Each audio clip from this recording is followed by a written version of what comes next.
Hello, today's practice is going to be mainly with upside down postures, and these are very good for revitalising the whole system, relieving pressure on the legs, improving your circulation, taking blood to the brain and all the vital centres that regulate our body and the brain. However, please don't do this practice if you're menstruating or you have back or shoulder injuries that would be damaged by this, or you have eye or ear problems that would be harmed by extra pressure going to the eyes or ears, or if you have high blood pressure or heart problems. So, we're going to start in Adho Mukha Virasana. So, toes together, heels apart, sit with the heels on the outside of the buttocks, and make sure you have your weight going down through the feet.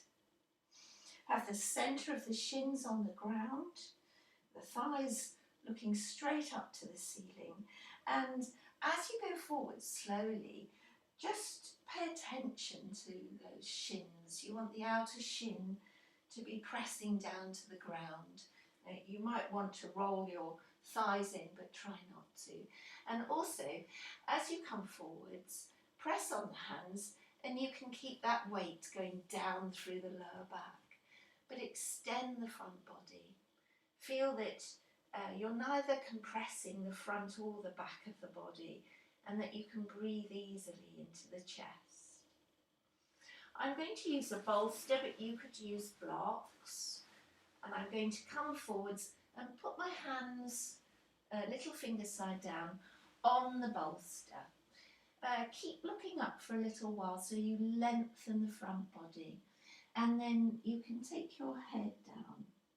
It doesn't matter if it doesn't reach the ground, and by all means you can support it on a block if that's comfortable for you. You could support your forehead on a block. So press firmly the little finger side of the hand into your support. Lift your elbows. Lift your inner upper arms without turning the hands.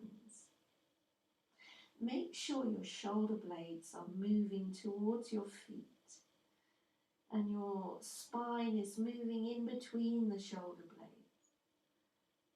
Let your face be soft. Press your shins down. Are the outer shins still going down? Bring weight back from the knees to the groins.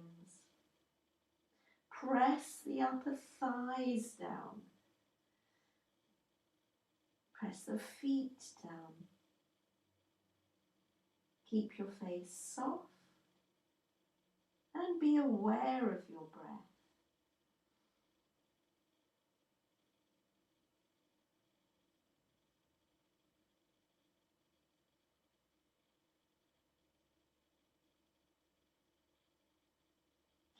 And then to move from here, we'll come up and we'll go to Uttanasana.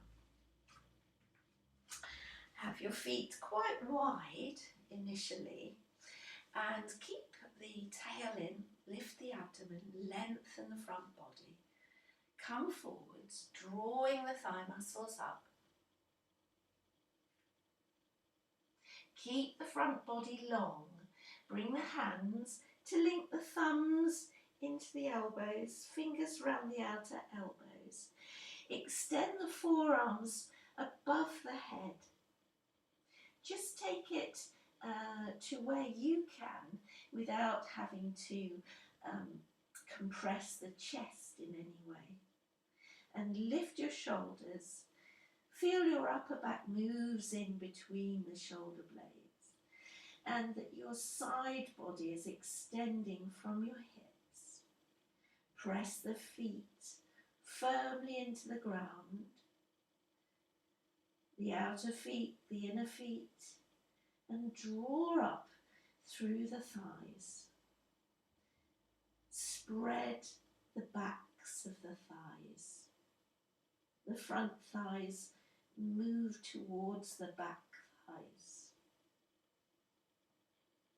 Soften your face, lift your shoulders, and feel the breath. Keep the breath in the ribs. And then to come out, look up.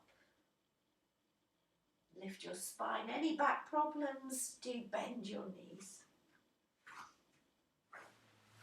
Dog pose. Place the hands shoulder width apart and step back, feet hip distance apart. You might want to bend your knees and establish length from the hands to the shoulders to the hips. Try to keep that height in the hips as you straighten the thighs and extend back through the feet. Here again, we still want to lift the upper back between the shoulder blades, the side body up towards the ceiling. Take the hips away from the head. Stretch back through your feet and take your front thighs towards your back thighs. Spread your back thighs. Okay. And then come forwards and come up.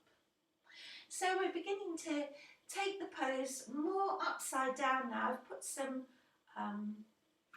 it's very sunny, isn't it? So let me see.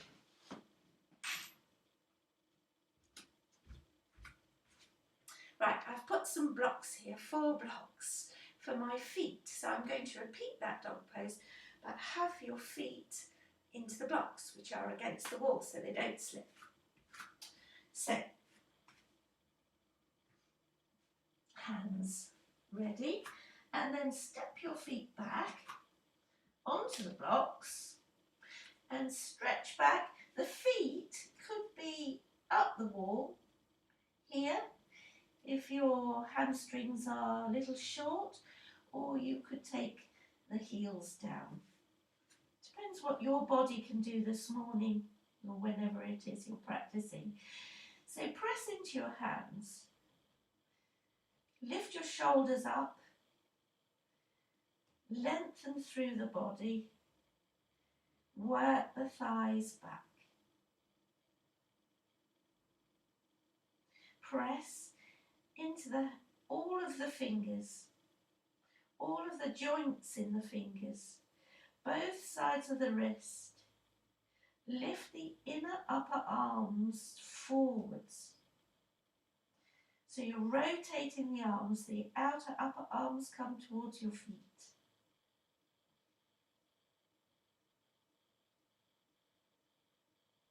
Okay, and then walk forwards, come up. So, take the blocks away.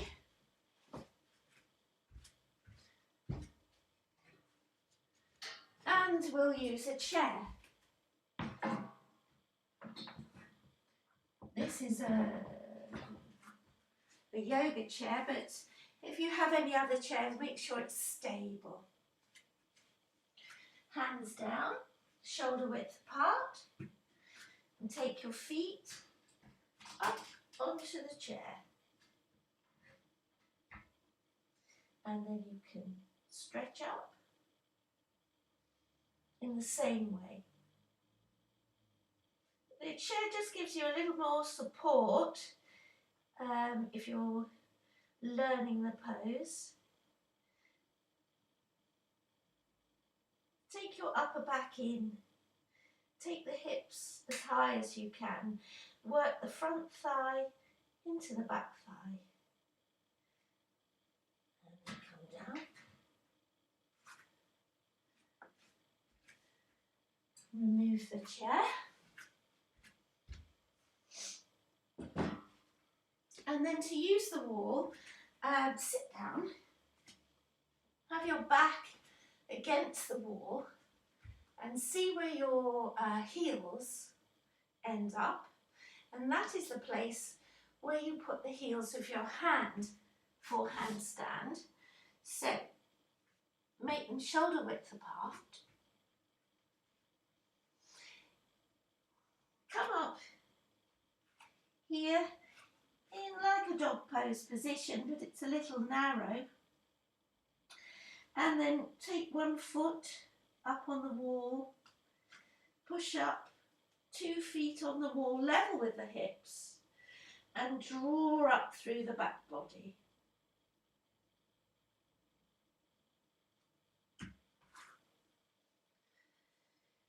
So, if that's a little bit hard, you might like to take your hands a bit more forwards.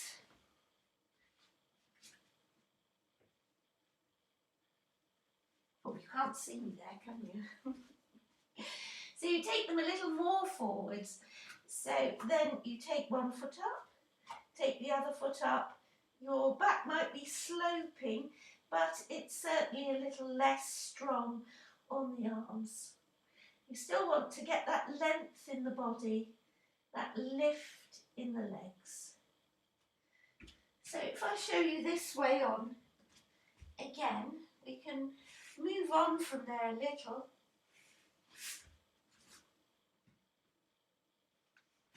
So to get the correct distance, measure your legs, come up, try to have legs parallel to the ground, lift up, press on your hands, lift the shoulders, upper back in, tailbone in, thighs lifting, and then you can try lifting one leg. Keep the lifted thigh looking at the wall, tailbone in, upper back in. Stretch the heel. Bring that leg down. You might want to come down in between. Try the other leg. Keep the hips aligned with each other. Try not to lift the hip of the leg you've lifted. And re-establish the upper back in. Bring this leg down, come down. Adho Mukha Virasana to recover. As at the beginning of the class, hands are on the floor now, spreading all the fingers, lengthening the front body, coming forwards, resting the head if possible, but not at the expense of rounding the chest. To lengthen the body a little more, you might want to lift a shoulder, stretch out of that hip, and take that side of the body forwards. Similarly here, lift the shoulder, stretch the side body, take that hand forwards. Press the hands firmly. Catch your breath.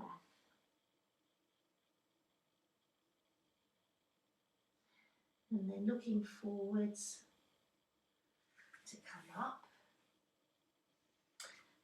And then to do a full handstand, I'm using a slanting plank because I have a problem with my wrist. But you can simply place your hands a little away from the wall. Eventually right up to the wall, but at the beginning you can take them a little away from the wall. Hands straight forward, dog pose position. Use one foot to press on the ground, and one leg is going to remain straight. So you press on the ground here and kick up. It doesn't matter if you don't get up. You just keep trying, and eventually your legs will get stronger and more used to the action. So even when you're here, press into your hands, lift your shoulders, take your tailbone in, stretch up through your legs, make sure your feet join, the inner feet move up to the ceiling. Ribs in, front ribs in, and then come down. And certainly you can practice a number of those. Right, so now we're going to try taking our legs up the wall, but this time the hands and arms, elbows are apart. So I'm going to come a little forwards the first time. Elbows are apart. Come onto the outer elbows so that your elbows won't slip. If you just plonk them down, they might go like that. So really come onto the outer side of the elbow. Link the fingers right up to the root, but don't grip them too firmly together. Have the outer side, little finger side of the hand down, wrist down quite firmly. Come up into your dog pose position. The elbows are shoulder width apart. Press on the elbows, lift the shoulders. The head is not going onto the ground. So lengthen through the body. See how that feels. Press on the wrists as well as on the elbows. That will help you to lift the shoulders more.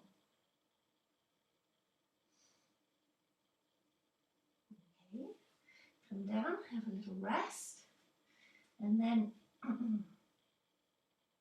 change the interlock of your fingers, lift up, and then perhaps now you'd like to try to take, I'm going to take the other leg up the wall, take the legs up the wall, level with the hips, tailbone in, press on the elbows, press on the wrists, and lift up through the body.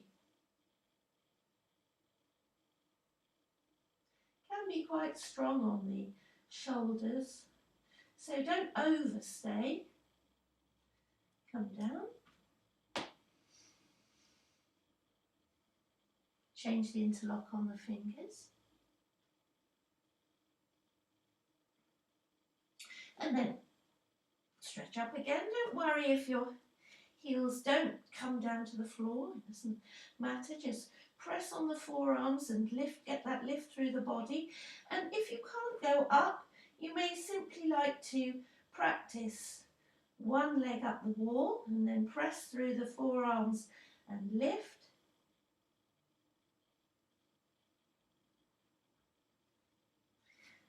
And the other leg up the wall. When you take your leg up the wall, be careful not to lift the hip of that leg. You've just got the toes on the wall, the heel is stretching to the wall. So it's a whole body stretch. Keep the standing leg hip tucked in so the hips stay level, the pelvis stays level. Otherwise, we'll go up the wall. Here, as before, lift up through the body. And then you may like to try, just as before, one leg up. Keep the ribs in. Keep the hips level, the thigh looking at the wall. And down. Other leg up. Lift through the whole body. And down. And then come down. Adho Mukha Virasana. Just to recover. Stretch forwards. Recover your breath.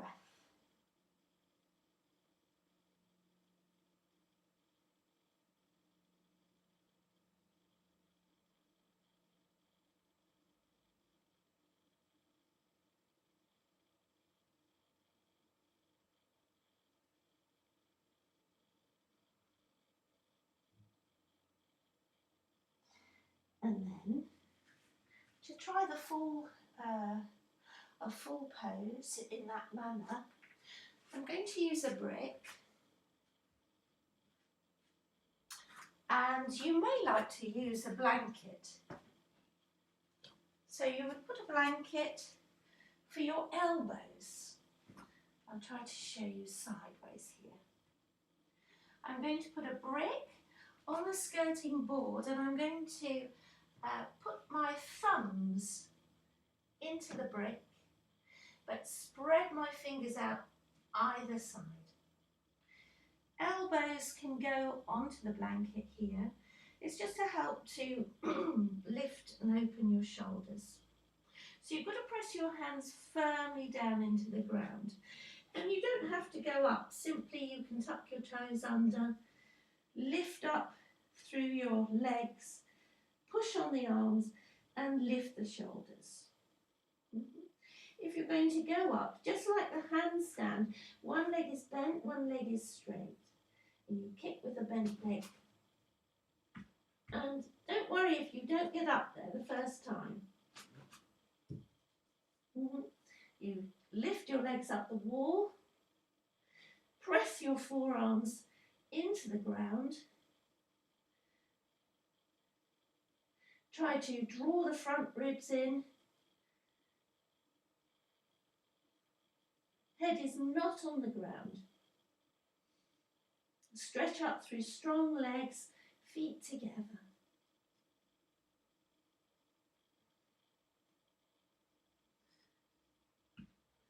And then you can come down.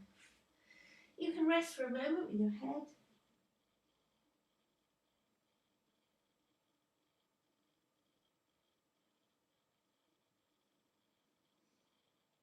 And then look forwards. And come up. Now, perhaps not strictly an inverted pose, but Setu Bandha. I'm going to use 4 blocks. 4 blocks like this. I'm going to put them into the wall with a little gap between them, and they're for my feet. I'm going to take 2 bricks and put them beside me for in a minute. So Setu Bandha, come close to your bricks and lie down. Tuck your shoulders under. The buttocks are right up to the bricks. Now, you curl your tailbone up and lift up through the chest and tuck your shoulder blades under. Now, you could hold the sides of the mat, or you could hold your fingers and press your upper arms down and lift up through the body, pressing the feet down, moving the tailbone in and up to the ceiling. And really you want to be moving your breastbone towards your chin, but not with the result of compressing the neck. Come down. You may be able to try putting your upturned palms and fingers under the feet, and try that.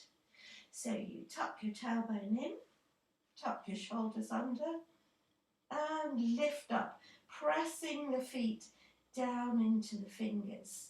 Keep the knees in, grip the outer hips and be careful you haven't turned your feet out, because we want to spread the back of the pelvis rather than compress it. And lift the side body. Press the upper arms down and lift the armpit chest.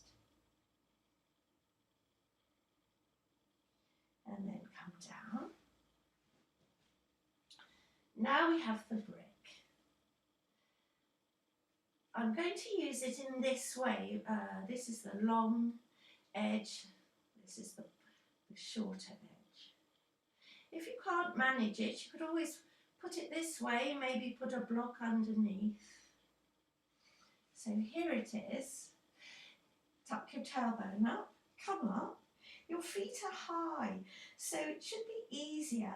And I'm placing the length of the brick along the sacrum. So now I can work to tuck my shoulders under and lift and open my chest without effort. The pelvis I once heard described as a bowl of fruit. So you have to imagine the bowl spreading along the back pelvis, coming up through the side here to contain the abdomen, the bowl of fruit.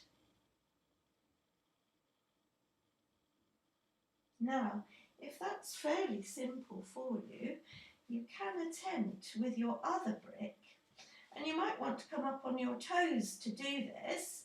You come up onto your toes, put this brick under this brick, place the sacrum underneath once more, and here you have an even greater opening in the front body. So all the internal organs which in our daily life gravity acts on to pull down slightly, now they can spread out, and the pressure of gravity is relieved. So we're making space in the abdomen.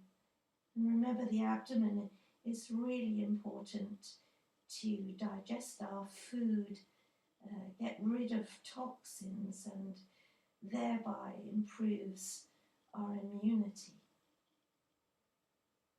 All right, so to come down, lift, remove here. If there's any compression in the lower back, you might want to draw your knees in for a moment, and then roll onto your side to come up. Now, shoulder stand today, I'm going to show you with a chair. So have your chair, but don't have it completely up against the wall, because your legs are going to stretch up here. For your shoulder support, you can use 4 blocks here, 2 and 2. And depending on how bendy you are, is how near the blocks are to the chair. Some students find this is better if they suffer from compression at the top here, the lower cervical vertebrae. So you sit on the chair. You could always have someone to hold the chair if you haven't done this before, but I always think elbows down, head down, shoulders down. So you come off and put the elbows on the blocks. Then slide, head on the ground. Then shoulders on the blocks. Now, hands, in my case, go through the chair and hold the back legs of the chair. Depends on your chair, really. If you're a much larger person than me, you may find you can only take the arms outside of your chair legs. The yoga chair, the legs are quite wide, so it facilitates you going through the chair. And if you're very short, you might want to put a belt round the back legs so that you can then take the belt. So here, it's a little bit like the blocks in Setu Bandha. I'm not having to make a lot of effort to keep my shoulders under and my chest really open.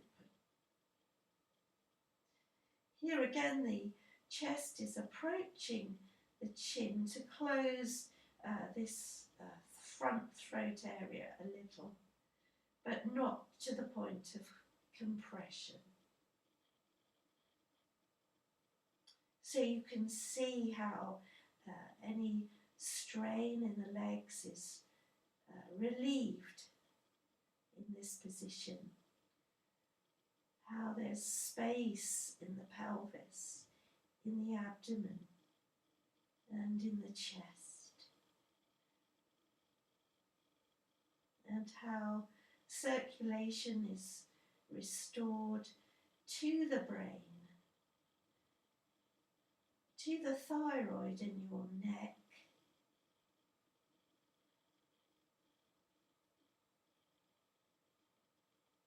and this is a quietening and calming pose. And if you do practice the headstand, handstand, elbow stand, then it's good to do shoulder stand afterwards. Otherwise, overly practicing headstand without a pose that quietens can lead to irritability and overstimulation.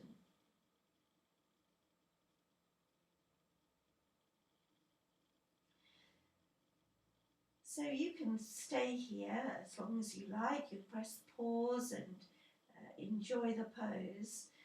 If you feel any pressure in the head though, do come down, especially if you're not used to practicing upside down postures. It takes a while for the body to adjust. And to come out of this pose, no backward rolls. Just let yourself slide. Let your lower back rest on the blocks for a moment. Rest on the ground here. Let your circulation come back.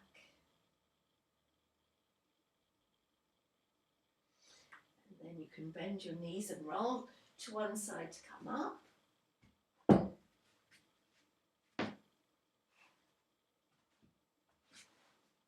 One more inverted pose to finish, Viparita Karani, can be practiced if you are menstruating or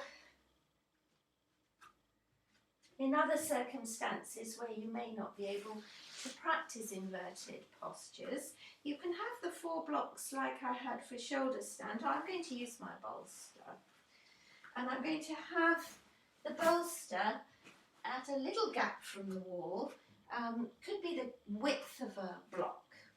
Place that there just to measure.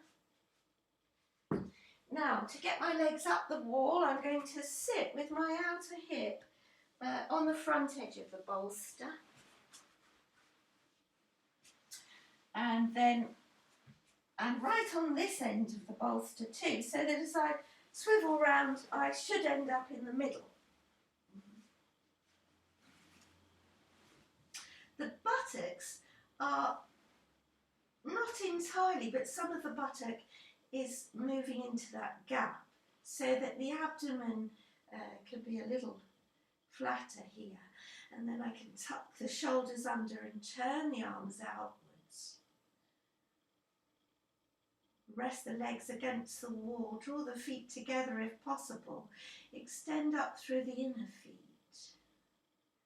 Little toes come back to the ground, but toes are soft, feet are soft. Let the legs draw down to the pelvis.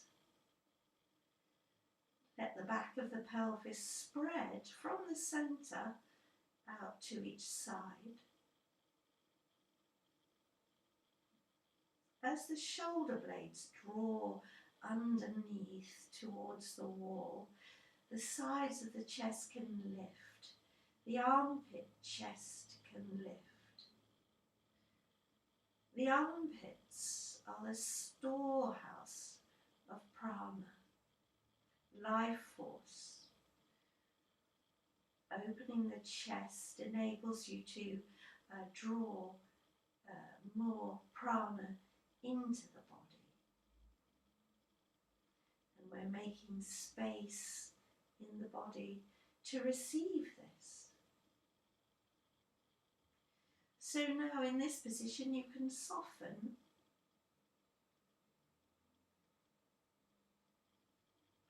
so that you offer no resistance to the circulation of prana around the body. Viparita Karani is a great restoring pose for you. And if you are very tired, it is a good pose to take for 5 or 10 minutes to restore your energy for the rest of the day.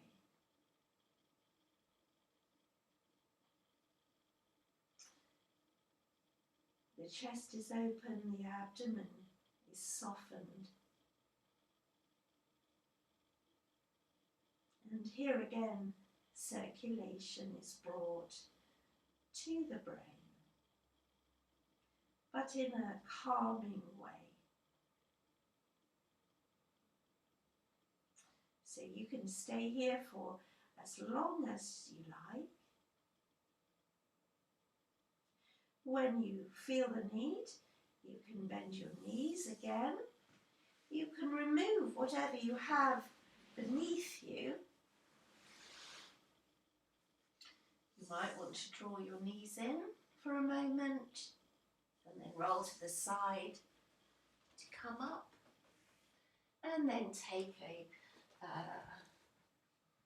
quiet Shavasana, bringing support for your head.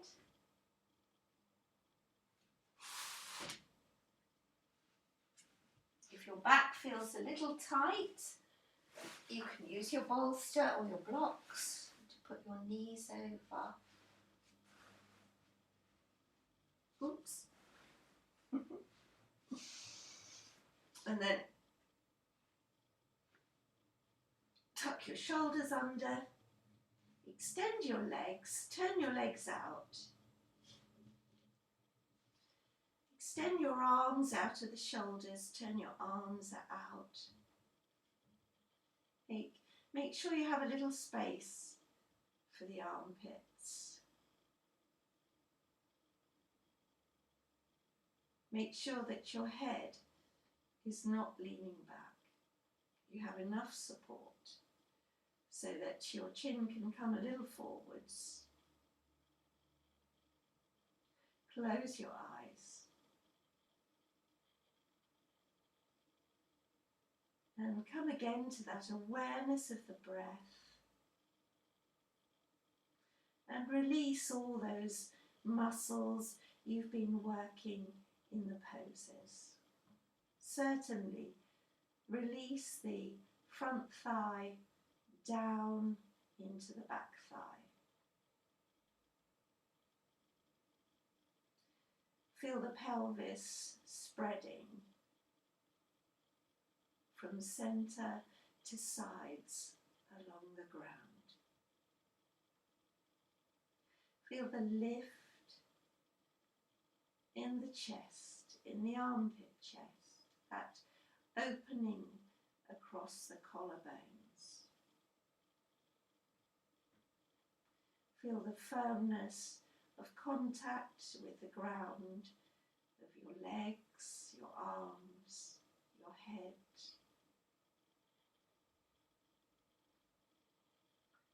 Soften your throat, your jaw, inside the mouth, your tongue. Release your temples and let your eyes retreat into their sockets. Just spend a moment here, longer or normal, smooth inhalation, soft, smooth exhalation.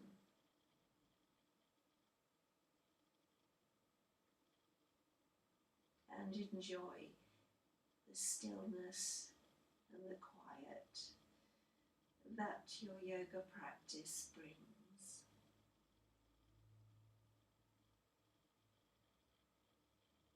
when you're ready to come out, by all means do stay as long as you need. Just bend one knee at a time. Roll onto your right side. Spend a few moments just supporting your head with your hand. And then push on your other hand to come up. And I will leave you there, but say namaste and thank you for practicing with me today.